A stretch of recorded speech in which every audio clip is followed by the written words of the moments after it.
Hi, I'm Laura Gonzalez, your host for All-American Aviation's Safety and Passenger Briefing video.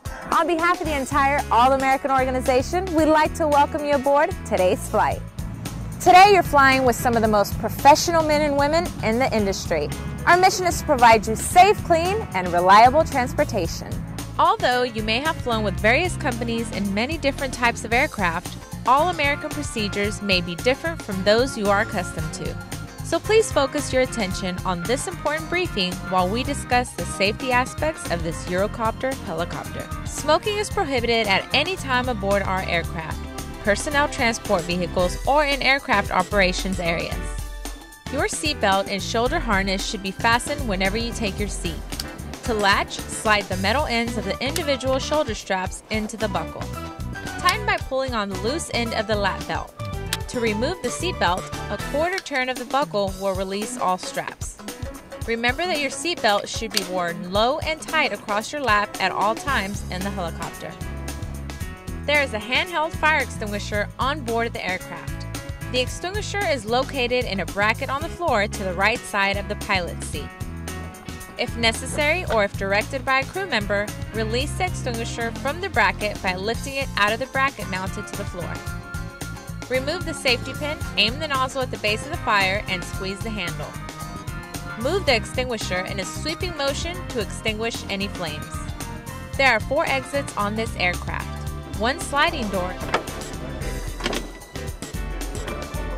and 1 swing door on the left-hand side of the aircraft, and 2 swing open doors on the right side.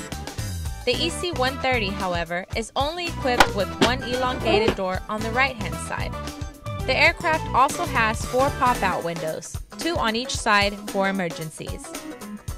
In the event of a land evacuation, and when instructed to do so by a crew member or if it becomes necessary, open the sliding door by rotating the handle in the direction of the red arrow, push the door outward, and slide the door towards the rear of the aircraft. In the event of a water evacuation, do not open any of the swing doors.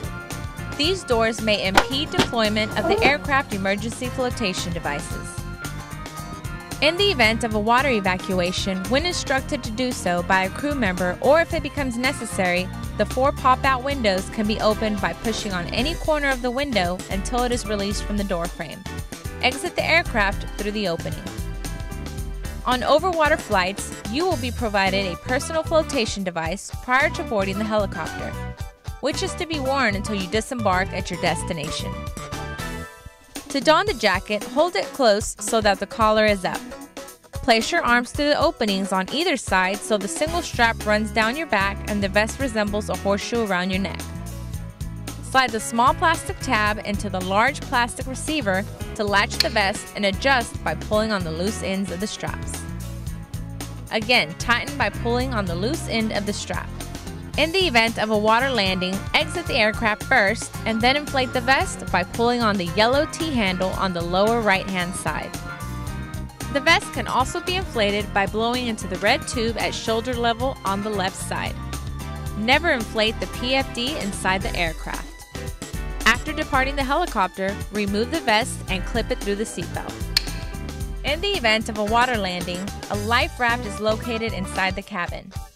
If instructed to do so by a crew member, or if deployment becomes necessary, release the raft from its stowage location. Using the red lanyard and metal clip, secure the raft to the aircraft and push it out the door.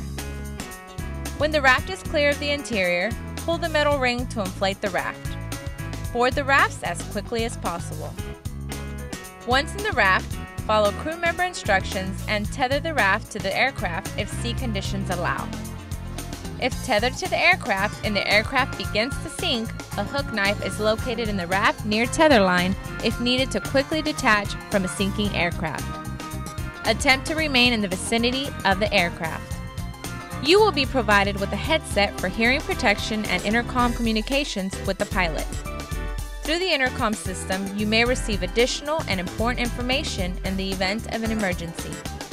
The intercom system may also be utilized to communicate other instructions or information for a safe flight. Remember, the pilot may need you to stop talking while he's talking on the radio, especially during an emergency. Additional safety information could be found on the safety briefing cards, which are located throughout the cabin. Complete passenger briefing following the outline of the passenger briefing card. Please take a moment to refamiliarize yourself with this information at any point throughout the flight. I'm Laura Gonzalez. Once again, thank you for your attention to this passenger briefing. We appreciate your business and look forward to seeing you again on a future All-American flight.